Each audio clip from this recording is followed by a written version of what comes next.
अस्सलाम वालेकुम, मैं हूं साजिद और आप देख रहे हैं आपका अपना यूट्यूब चैनल sajid.soby। जैसा कि आपको पता है कि मैं कढ़ाई, ओवरलाक, पिको, कड़ाई, सलाई और इनकी मशीनों के मुतल्लिक वीडियो अपलोड करता रहता हूं। तो जी आज हम रफू करना सीखेंगे। ये देखें, ये मेरे पास एक शर्ट है जी,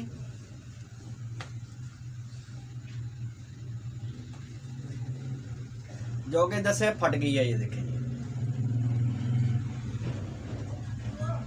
अभी आपको कैमरा करीब करके दिखाता हूँ शर्ट किधर से फटी हुई है।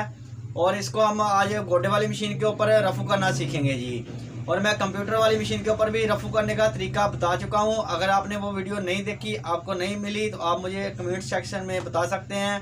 मैं इंशाल्लाह कंप्यूटर वाली मशीन के ऊपर रफू करने का तरीका फिर से उसकी एक वीडियो अच्छे से बनाकर अपलोड कर दूँगा जी। तो आज हम गोडे वाली मशीन के ऊपर रफू करना सीखेंगे जी। तो अभी कैमरा लेके आता हूँ मशीन के पास और आपको दिखाता हूँ कि आपने रफू कैसे करना है जी। तो ये कैमरा मशीन के पास लेके आने से पहले जिन लोगों ने मेरे चैनल को किया हुआ है सब्सक्राइब, उनका बहुत बहुत शुक्रिया। और जो मेरे चैनल पे नए हैं, चैनल को ज़रूर सब्सक्राइब कर लें और बेल आइकन को प्रेस कर लें, ताकि इस तरह की आने वाली वीडियो का नोटिफिकेशन सबसे पहले आपको पहुँचे और आप इसको देख सकें। शुक्रिया। तो जी आ गए हम मशीन के पास और ये देखें, ये इधर से हमारी जो कमीज़ है वो डैमेज हुई है जी। तो यहाँ से हम इसको करेंगे रफू। रफू करने के लिए एक तो हमने सबसे पहले इसका धागा अच्छे से मैच कर लेना है जी। धागा मैच करने के बाद आप ये वाला चेपी का पीस लें जी। चेपी आपने जब भी रफू करने के लिए लेनी है तो ब्रीक लेनी है। जितनी ज़्यादा ब्रीक चेपी आप रफू के नीचे लगाएंगे उतना ही अच्छा रफू होगा जी आपका।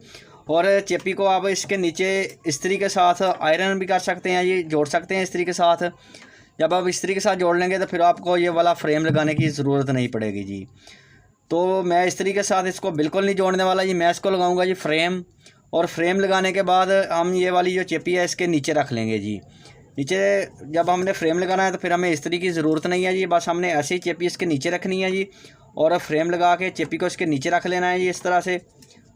और जो मशीन है वो हमने बिल्कुल सादा टांका चलाना है, इसका गोडा आपने बिल्कुल नहीं उठाना जी।